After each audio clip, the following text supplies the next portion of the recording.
João capítulo 13, meus irmãos. João capítulo 13. Esse texto está me perseguindo nos últimos 40, 50 dias. Quero dividir com vocês, que Deus nos ajude a enxergar coisas novas, porque o texto é inspirado por Ele. O texto diz assim, Evangelho de João capítulo 13. Um pouco antes da festa da Páscoa, sabendo Jesus que havia chegado o tempo e que deixaria este mundo e iria para o Pai, tendo amado os seus que estavam no mundo, amou-os até o fim. Estava sendo servido o jantar, e o diabo já havia induzido Judas Iscariotes, filho de Simão, a trair Jesus. Jesus sabia que o Pai havia colocado todas as coisas debaixo do seu poder, que viera de Deus e estava voltando para Deus. Assim levantou-se da mesa, tirou a sua capa e colocou uma toalha em volta da cintura. E depois disso derramou água numa bacia e começou a lavar os pés dos seus discípulos, enxugando-os com a toalha que estava em sua cintura. Chegou-se a Simão Pedro, que lhe disse: Senhor, vai lavar os pés a mim? Respondeu Jesus: você não compreende agora o que estou fazendo a você. Mais tarde, porém, entenderá. Disse Pedro: não, nunca lavarás os meus pés. Jesus respondeu: se eu não os lavar, você não terá parte comigo. Respondeu Simão Pedro: então, Senhor, não apenas os meus pés, mas também as minhas mãos e a minha cabeça. Respondeu Jesus: quem já se banhou, precisa apenas lavar os pés. Todo o seu corpo está limpo. Vocês estão limpos, mas nem todos. Pois ele sabia quem iria traí-lo. E por isso disse que nem todos estavam limpos. E quando terminou de lavar-lhes os pés, Jesus tornou a vestir a sua capa e voltou ao seu lugar. Então lhes perguntou: vocês entendem o que eu fiz a vocês? Vocês me chamam mestre e senhor, e com razão, pois eu sou. Pois bem, se eu, sendo senhor e mestre de vocês, lavei os seus pés, vocês também devem lavar os pés uns dos outros. Eu dei o exemplo para que vocês façam como lhes fiz. Digo verdadeiramente que nenhum escravo é maior do que o seu senhor, como também nenhum mensageiro é maior do que aquele que o enviou. Agora que vocês sabem essas coisas, felizes serão se as praticarem.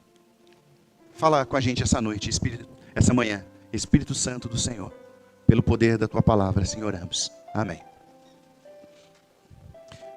Eu estava voltando da casa do meu sogro e eu escolhi pegar o metrô em Itaquera. E era mais ou menos umas 4:30 da tarde. Eu não sei se você já andou de trem, de metrô, esse horário, 4:30, 5 horas da tarde. Se você pegou então a linha Estudantes, na época que tinha baldeação em Guaianás, para os íntimos, né? Guaianazes, Guaianás para os íntimos. Você era quase que transportado sem precisar andar ali, né? De uma estação para outra. Foi assim que aconteceu. E aí as coisas começaram a melhorar, chegando aqui em Poá e Suzano, aí vai esvaziando o trem. E nesse dia eu tive um insight que eu tenho dividido com muita gente. Porque não dá para entrar naqueles vagões, naquele horário, sem ser apertado, sem ser empurrado, sem ser cotovelado, e sem cotovelar, mesmo que não seja de propósito, sabe? Eu não estou falando que é proposital. Estou falando sobre o exercício cotidiano do convívio. E aí me veio uma coisa muito importante para nós, que é atrito e conflito. Se você caminhar com alguém com o mínimo de intimidade, vocês estarão em atrito. Atrito é quando dois corpos estão muito próximos e que eles vão se desgastando. Por exemplo, o pneu de carro está em atrito com o solo. Ou o próprio pneu do trem em atrito com a linha do trem. E aquelas pessoas, mesmo que se esmagando, elas estão em atrito. Elas não estão necessariamente em conflito. Elas estão em atrito. E de repente me veio o insight que a gente vai convivendo com as pessoas e a gente tem atritos. E que a gente pode, de alguma forma, normalizar os atritos. E eu não estou falando de conflito, eu estou falando de atrito. Porque se você é casado, você sabe do que eu estou falando. Se você é casado com filhos, você sabe do que eu estou falando. De que é maravilhoso ter família. Mas cansa, tem desgaste. Inclusive, se a gente for usar como analogia, você pode pensar que assim como o pneu de carro precisa ser trocado de tempos em tempos, a gente precisa ter umas DR de tempo em tempo para zerar, para restaurar o pneu. Não é para trocar de marido não, tá? Você troca de pneu de tempos em tempos, troca de marido. Não, não é sobre isso. É sobre, né? Deixa eu me corrigir a tempo, vai que você... Então, e aí eu vim para esse texto, ainda com essa analogia. Porque tem dias que você pega um metrô e você está muito fedido. Você trabalhou o dia inteiro. Você está com suvaqueira. Às vezes você nem está sentindo o cheiro da suvaqueira, mas você está com a suvaqueira. Ou o contrário. Tem alguém perto de você que está fedido, que está suado. Porque a vida, ela é assim. Porque quem trabalha, quem está no chão da vida, vive assim. E aí eu me deparo com essa cena de Jesus, que ela me comove. Me dá vontade de chorar todas as vezes que eu imagino. Porque o que é a vida? A vida são pessoas sujas e cansadas pelo cotidiano. Isso é vida. Sujas e cansadas no atrito do cotidiano, na vida cotidiana, feridas. A vida é isso.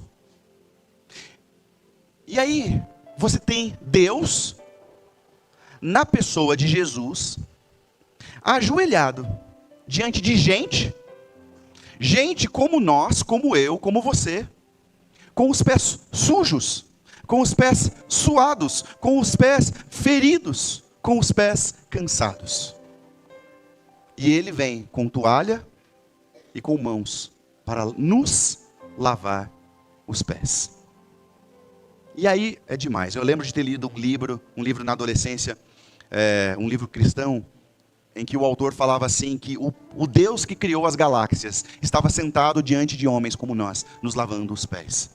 E aí é muito comovente. E qual é o contexto? O contexto é o mesmo que você já conhece.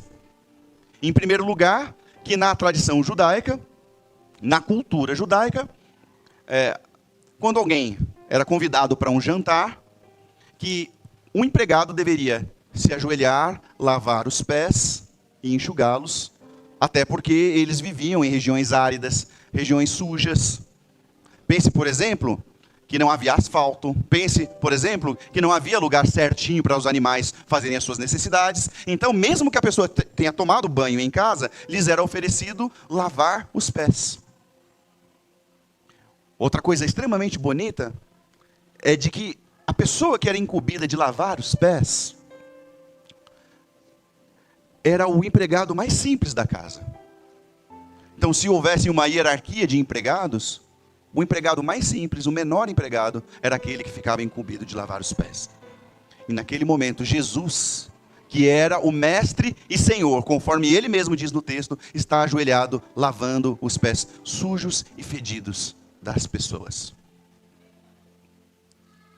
E aí agora a gente começa a fazer algumas aplicações para nós. Estava eu assistindo o filme do Michael Jackson. Eu quero recomendar, tá? Que eu já falei, semana passada eu falei de novo. Mas eu não quero tumultuar. Se eu começar a falar tudo que me vem à mente. Mas eu estava chorando no filme do Michael Jackson. E a minha mulher falando, você também, você chora com tudo. Mas por que eu estava chorando no filme do Michael Jackson?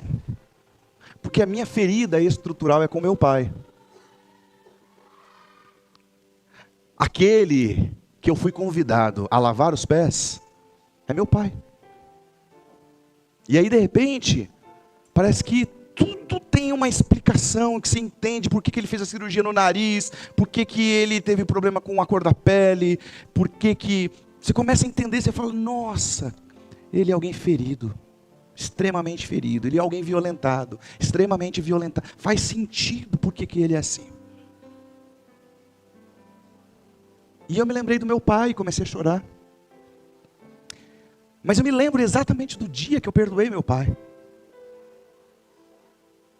Talvez naquele dia não tenha curado tudo, mas foi o dia em que eu entreguei para Deus e eu falei assim, forte não é aquele que tem os pés lavados. Forte é aquele que se ajoelha para lavar os pés. Forte não é aquele que se impõe. Forte é aquele que, sendo o mestre e Senhor, se dobra para lavar os pés. E eu descobri que perdoar é lavar pés. Escolher amar é lavar os pés. Suportar a sujeira do outro é lavar os pés. É estar junto no vagão fedido e não julgar o odor do outro, mas saber que também em você existe odor, em você também existe mau cheiro. E se Jesus me lavou os pés, Ele me convida a lavar os pés. A não olhar para o pé do outro, mas olhar para o outro como um todo. E amar. A nossa questão é porque a gente idealiza um pai perfeito, uma mãe perfeita. Aí a gente cria um monte de expectativa. Aliás, a gente se idealiza como pai perfeito e como mãe perfeita. Eu vou fazer tudo aquilo que o meu pai não fez por mim, tudo aquilo que... Aí faz tudo errado, faz o contrário. Aí a pessoa não teve amor, a gente estava conversando hoje na cantina. A pessoa não teve amor.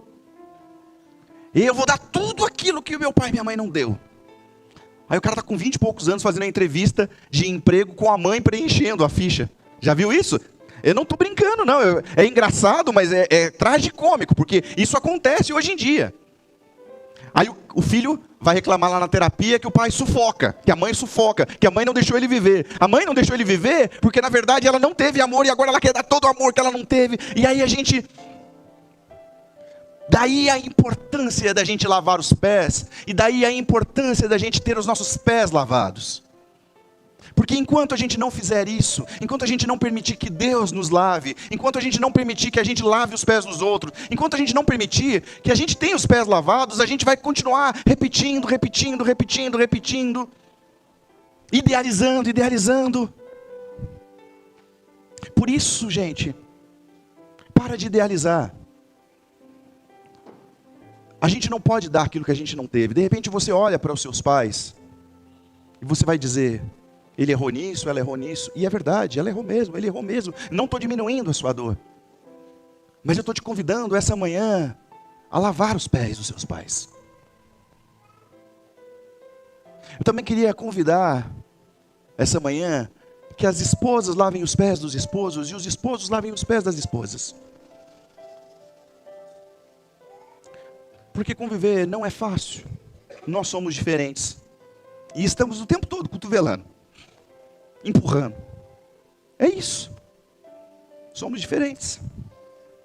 E somos convidados a nos lavar, a nos purificar.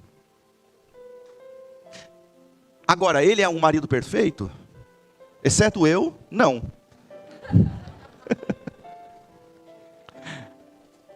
Não é. Ela também não é perfeita. Exceto.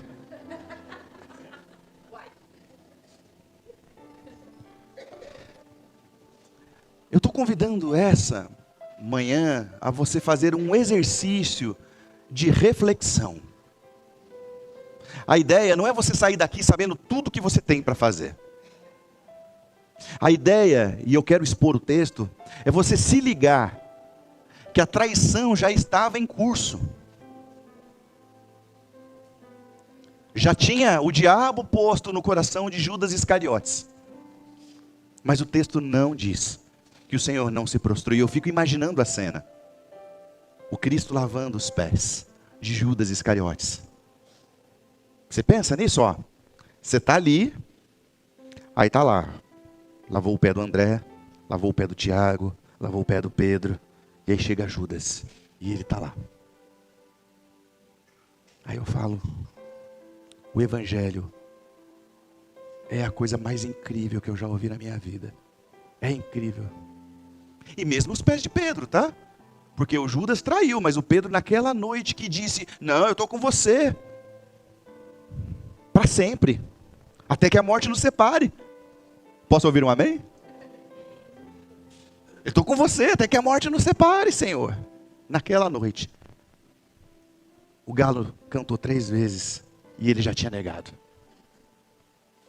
Sabe o que é isso, gente? Humanidade. É só isso. E se eu caminhar perto de você o suficiente, eu vou descobrir que em você existe suor, existe odor, existe lágrima, existe dor. Porque é isso que é existe poeira, existe solidão, existe trauma. E aí a gente não é convidado para julgar os pés dos outros.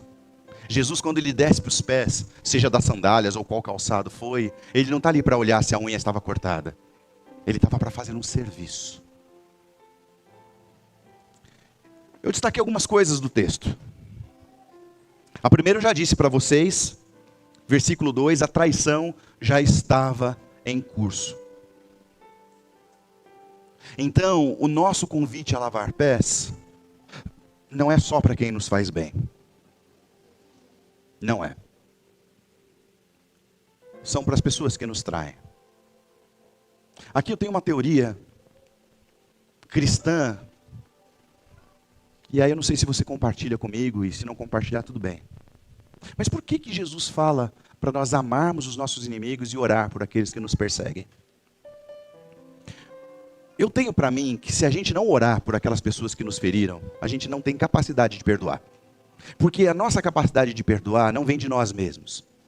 Nós temos dentro de nós um senso de proteção, um senso de autoestima que não nos permite perdoar. Então por que a gente ora por aqueles que nos perseguem? Por que a gente ama? Você sabe que amar é o contrário de odiar, tá? Então assim, a Bíblia fala, irai-vos e não pequeis. O que significa que a raiva, a ira, faz parte daquilo que é a humanidade. Mas o que é o ódio? O ódio é a ira que nos faz ter ressentimento. Então é você sentir mais uma vez, e mais uma vez, e mais uma vez. Então ressentimento é odiar alguém. Porque eu sinto, e sinto mais uma vez, e sinto mais uma vez, então eu fico guardando essa mágoa. Isso é ressentimento. E o contrário é amar. E amar talvez não seja estar próximo, grudado. Amar seja, eu não odeio mais. Em nome de Jesus eu não te odeio mais. Amar é você ter a capacidade de orar por aquele que te feriu. E talvez entregar para Deus. E eu estava falando sobre a história com o meu pai, foi isso. De orar por ele e falar, talvez ele nem saiba o que tenha feito. E aí eu entrego para Deus. E a gente está falando sobre família aqui, eu quero falar sobre famílias maltrapilhas, porque o livro, o Evangelho Maltrapilho, mudou a minha vida. E eu queria fazer aplicações assim, porque não adianta você achar que existe uma família perfeita e que a sua não é. Não, é que não existe família perfeita. Não se engane. Então, eu oro e eu entrego para Deus. E quando eu entrego para Deus, não está mais nas minhas mãos. Está aqui, Senhor. Me ajuda a perdoar, está aqui. Me ajuda a perdoar o meu pai. E aí eu vejo as palavras de Jesus, me vieram à cabeça de, Pai, perdoa-lhes, eles não sabem o que fazem. E tem muita gente que te feriu, que talvez nem soubesse que estava ferindo. Nem tudo que acontece dentro do ambiente familiar é proposital. Eu tenho certeza que eu firo meus filhos. Agora, não foi propósito. Então é sobre isso. A traição já estava em curso. Lavar os pés é amar. Assim levantou-se à mesa, tirou sua capa, colocou uma toalha e voltou em volta da cintura, e depois derramou água numa bacia e começou a lavar os seus discípulos, enxugando-os com a toalha que estava na cintura. também separei para vocês, da gente conversar sobre a dificuldade na comunicação. Dificuldade de compreensão. No versículo 6, chegou-se Simão Pedro que lhe disse: Senhor, vai lavar os meus pés? Respondeu Jesus: você não compreende agora o que estou fazendo a você, mais tarde, porém, entenderá. Parece que eu estava falando com a minha filha aqui, ou com meu filho. Quando a gente dá um castigo, quando a gente faz alguma coisa e fala assim: você não está entendendo agora o que o papai está fazendo, mas olha, é o seu melhor. Estou falando, você vai entender um dia o que eu estou te falando, é para o seu bem. Disse Pedro: você nunca lavará os meus pés. E Jesus disse: se você não permitir que eu te lavo, você não tem parte comigo. Nessa dinâmica de amor, gente, às vezes a gente faz algo para o outro, não está sendo compreendido, mas é amor. Nessa dinâmica de amor, o outro nos faz algo que a gente não está compreendendo, mas é amor. O grande pensador Lacan diz que eu controlo o que eu falo, mas eu não controlo o que você escuta. E eu vejo tão família nisso, sabe? A dificuldade de compreender. E eu estou falando de família, eu queria tomar a liberdade de fazer mais uma aplicação.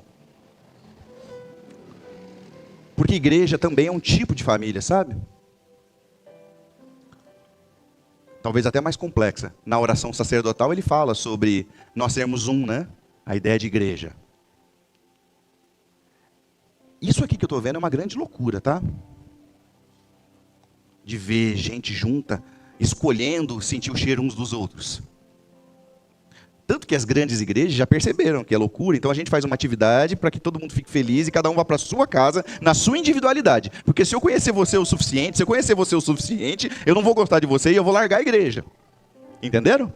Então isso aqui é um retorno às escrituras, mas é uma grande loucura.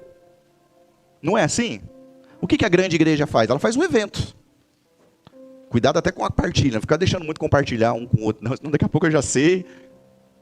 A gente escolher caminhar, eu já devo caminhar uns 15 anos com a Vilminha, uns 15 anos com a Nancy, 15 anos com o Valdeci, uns 15 anos também com a Eloir, com Silvana, vi o filho da Silvana nascer. Eu falo, isso aqui vai dar ruim a qualquer momento.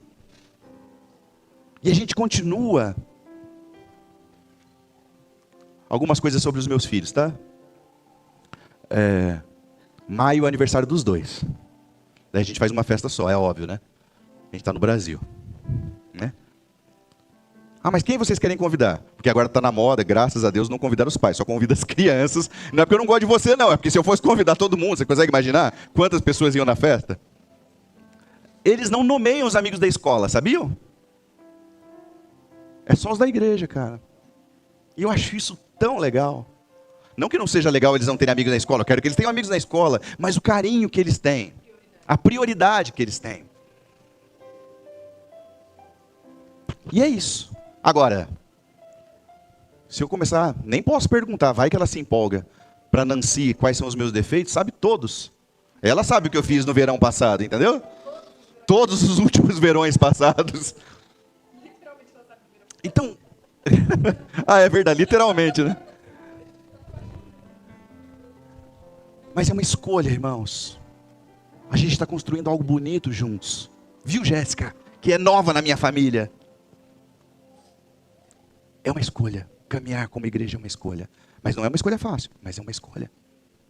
Escolher trazer as pessoas para serem parte da nossa família é uma escolha. Não é fácil, mas é uma escolha. Traumatiza? Traumatiza. O seu pai não traumatizou você, sua mãe não traumatizou você, deixa eu traumatizar você um pouco também. Todo mundo traumatiza um pouquinho. E está tudo bem.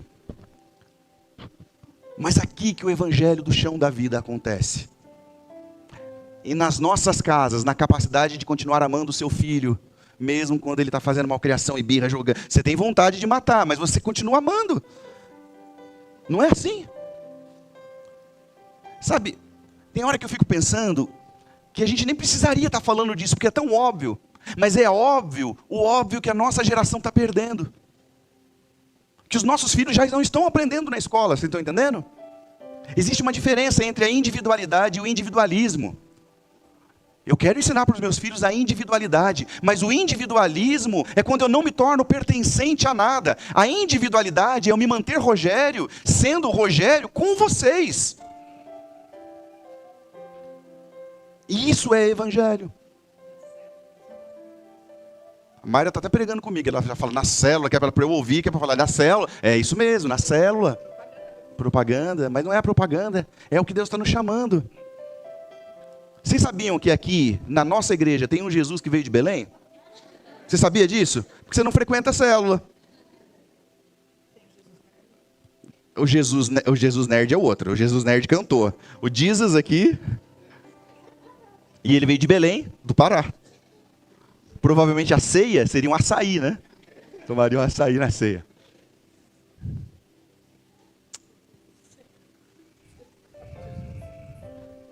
Quando terminou, quero terminar, tá? Quando terminou de lavar-lhes os pés, Jesus tornou a vestir a sua capa. Voltou ao seu lugar. Então lhes perguntou: vocês entendem o que eu fiz a vocês? Vocês me chamam mestre e senhor. E com razão, pois eu o sou. Pois bem, se eu, sendo senhor e mestre de vocês, lavei os seus pés, vocês também devem lavar os pés uns dos outros. Eu lhes dei o exemplo para que vocês façam como eu lhes fiz. Digo-lhes verdadeiramente que nenhum escravo é maior do que o seu senhor, como também nenhum mensageiro é maior do que aquele que o enviou. Agora que vocês sabem essas coisas, felizes serão se as praticares. Então, quero terminar dizendo, o convite é praticar, e menor não é aquele que perdoa. Existe grandeza em perdoar. Menor não é aquele que se faz pequeno. Existe grandeza em se tornar pequeno. Não é nojento sentir o cheiro do pé do outro. É parte do convite do evangelho. Sentir o cheiro do pé do outro. Como parte do serviço que foi feito a nós. E ele diz, felizes serão se praticares. Felizes serão se praticarem. E aí eu te convido a pensar. A começar na sua família. Quem são as pessoas que você precisa se fazer pequeno para se tornar grande e se ajoelhar e lavar os pés? Perdoar, amar, aceitar o cheiro da podridão do outro. Quem são? Começa na sua família. Começa nos casamentos, tá? Começa nos casamentos. Eu já tive a Mayra sentindo a podridão dos meus pés. Muitas vezes. E aqui não é literal. Tenho vergonha de algumas coisas. Também já lavei a podridão dos pés dela. É muito mais fácil acusar a podridão do pé do outro, sabe? Mas quando a gente começa a perceber que não existe nada ideal e que a gente começa a perceber que todas as famílias têm os seus problemas, aí você fala, então tá bom, é isso. A minha família não é a mais louca, não é a mais sã. A minha família não é a mais tóxica, mas também não é a sweet, a tico-tico, mimimi. Não, a gente é do jeito que a gente é. Filhos. Às vezes eu converso com a Mandinha. E aí, cara, tenho maior admiração por ela. A Mandinha está tocando teclado, tá? Por quê? Porque ela é mãe e pai dos meninos. E tem dia que eu vejo no rosto dela que ela tá assim, que o elástico esticou. Semana que o menino fez cirurgia. Ela chegou com o olho fundo aqui, né? De ficar acordado com o filho à noite. Mas quando a gente olha para trás, a gente vê dignidade nisso. A gente vê amor nisso. Pai não é o que faz, mãe não é o que faz. Não é, isso é genitor, é diferente. Pai é escolher amar, mãe é escolher amar. E tem grandeza nisso. Tem dignidade, tem evangelho nisso. E sobre os seus pais,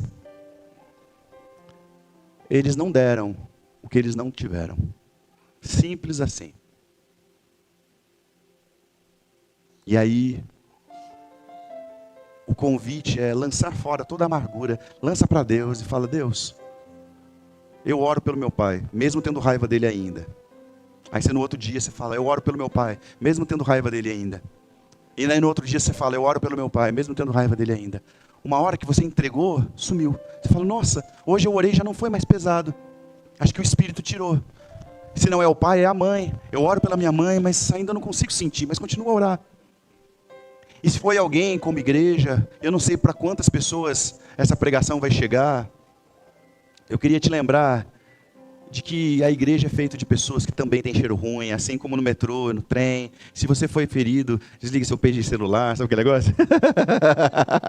Mas estou levando com leveza, tá? Só para eu não perder. Tá todo mundo olhando assim, putz, quem é? Então, só para... Não estou bravo não, só...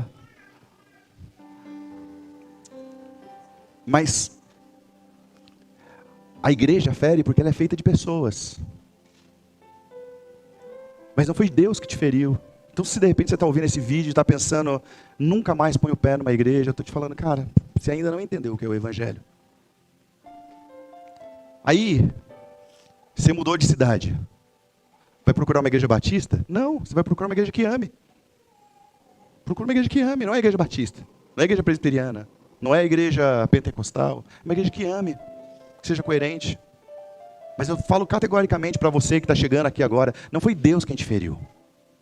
Foram pessoas. Não trate pessoas como deuses, tá? Pastores são humanos. Pode até ter te ferido em nome de Deus, mas não foi Deus quem te feriu. Porque Deus te quer como parte da família, para que sejam um, como nós o somos um, Pai. Eles em mim, eles em nós. E se eu falar mais, eu perco a essência. Meu desejo só é que o Espírito complete. Lave os pés. Permita ter os pés lavados. Porque às vezes é desconfortável. Viu, Antônia? A gente lava o pé de todo mundo. Eu fico imaginando como deve mimar esses netos. O neto agora, os cunhados. Esse está no plural. Quem sabe a menina já está grávida, já não estou nem sabendo, né? Mas mima. Como cuida? Conheça a Antônia, ó. Cuida de todo mundo. Mas deixa os pés lavados, também é bom. Porque é isso o convite de Deus. Amém, gente?